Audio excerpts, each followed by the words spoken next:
Apa itu ketidakadilan dalam kesehatan? Ketidakadilan dalam kesehatan secara umum dipahami sebagai perbedaan kesehatan antara kelompok yang lebih baik dan yang lebih buruk secara ekonomi.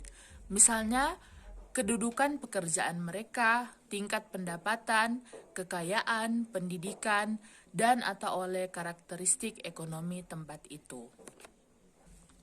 10 fakta ketidakadilan kesehatan menurut WHO. Yang pertama, ketimpangan kesehatan adalah perbedaan sistematis dalam hasil kesehatan. Perbedaan dalam status kesehatan atau dalam distribusi sumber daya kesehatan yang timbul dari kondisi sosial di mana orang dilahirkan, tumbuh, hidup, bekerja, serta usia mereka. Fakta yang kedua, setiap hari 16.000 anak meninggal sebelum ulang tahun kelima mereka dikarenakan penyakit pneumonia, malaria, diare, dan penyakit lainnya. Fakta yang ketiga, kematian ibu merupakan indikator ketidakadilan dalam kesehatan. Kematian ibu adalah indikator kesehatan yang menunjukkan kesenjangan antara kaya dan miskin. Negara-negara berkembang bertanggung jawab atas 90% kematian ibu dunia tiap tahunnya.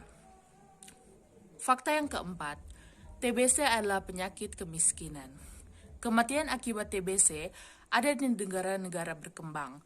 Kematian ini terutama mempengaruhi orang dewasa di tahun paling produktif mereka. Fakta yang kelima, 87% kematian dikarenakan penyakit tidak menular terjadi di negara berpenghasilan rendah dan menengah. Besarnya biaya pengobatan kesehatan untuk penyakit tidak menular sangat tinggi, memaksa setiap orang jatuh miskin setiap tahunnya. Fakta yang keenam, harapan hidup bervariasi antara 34 tahun antara negara. Di negara berpenghasilan rendah, harapan hidup rata-rata adalah 62 tahun, sedangkan di negara berpenghasilan tinggi adalah 81 tahun. Fakta yang ketujuh, angka ketidaksetaraan kesehatan yang mengkhawatirkan di negara-negara. Misalnya di Amerika, orang Afrika hanya mewakili 13% dari populasi, tetapi hampir setengah dari semua terinfeksi HIV. Fakta yang kedelapan, kesenjangan kesehatan sangat besar di kota-kota.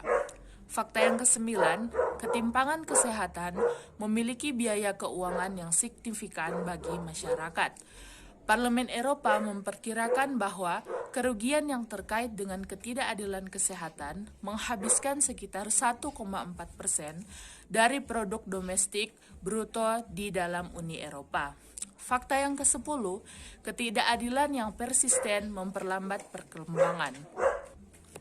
Hampir 1 miliar orang di dunia hidup dalam kondisi yang kumuh, mewakili 1/4 dari populasi perkotaan dunia. Status sosial ekonomi pendidikan.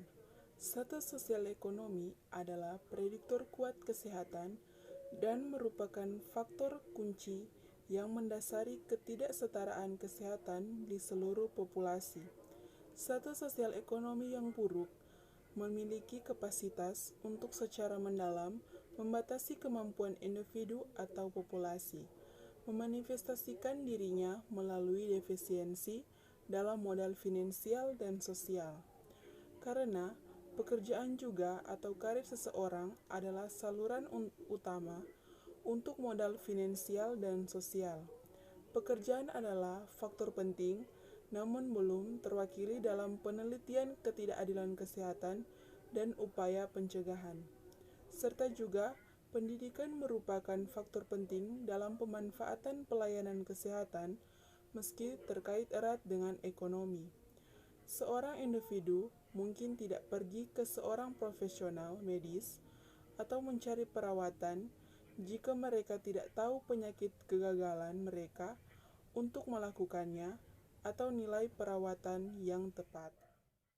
Kesenjangan spasial dalam kesehatan. Untuk beberapa populasi, akses ke layanan kesehatan dan sumber daya kesehatan terbatas secara fisik yang mengakibatkan ketidakadilan kesehatan. Seorang individu mungkin secara fisik tidak mampu melakukan perjalanan jarak yang diperlukan untuk mencapai layanan kesehatan atau jarak jauh dapat membuat mencari perawatan rutin tidak menarik meskipun ada potensi manfaatnya. Kita ambil contoh Costa Rica misalnya. Costa Rica memiliki kesenjangan spasial kesehatan yang dapat dibuktikan dengan 12-14% populasi yang tinggal di daerah di mana layanan kesehatan tidak dapat diakses.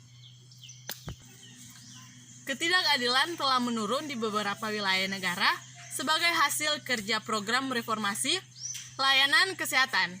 Namun, wilayah yang tidak dilayani oleh program tersebut mengalami sedikit peningkatan ketidakadilan. Ini saya akan menjelaskan tentang perbedaan etnis dan perbedaan ras. Yang pertama, perbedaan etnis, yaitu lebih cenderung kepada kepercayaan, nilai dan norma, kebiasaan serta kebudayaan dengan anggota lainnya. Yang berikut perbedaan ras.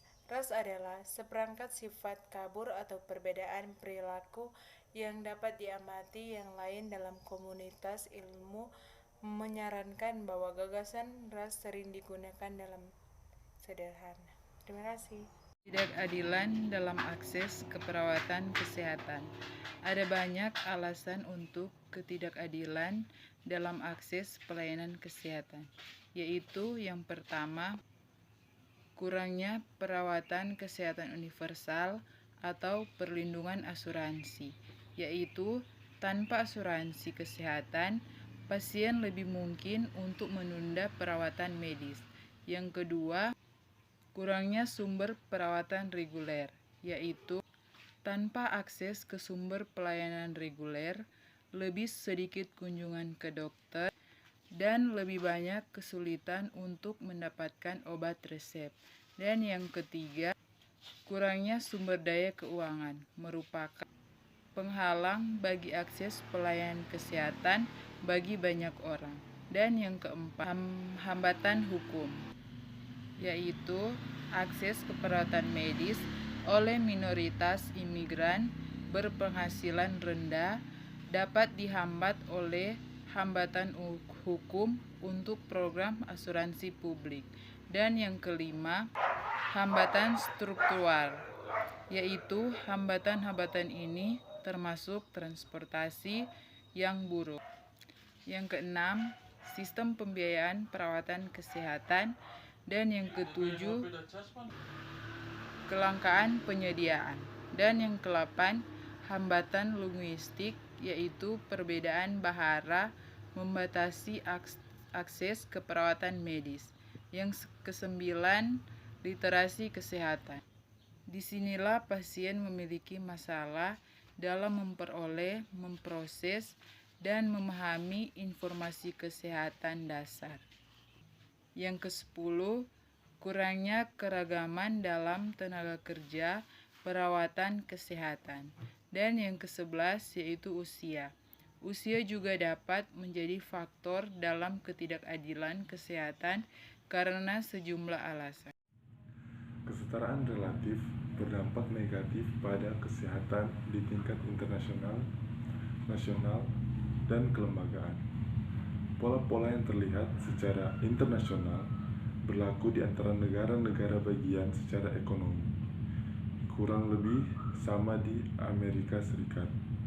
Pola-pola yang terlihat secara internasional benar-benar lebih banyak ekonomi yang kurang setara di Amerika Serikat, yaitu negara-negara yang lebih setara menunjukkan hasil kesehatan yang lebih diinginkan. Yang penting, ketimpangan dapat memiliki dampak kesehatan negatif pada anggota eselon rendah dari lembaga. Selanjutnya adalah buruknya kesehatan dan ketimpangan sosial. Hasil kesehatan yang buruk tampaknya merupakan efek dari ketimpangan ekonomi di seluruh populasi.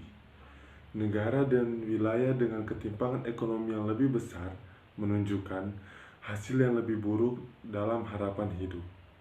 Kesehatan mental, penyalahgunaan narkoba, obesitas, kinerja pendidikan, kelahiran remaja, dan kesehatan yang buruk karena kekerasan.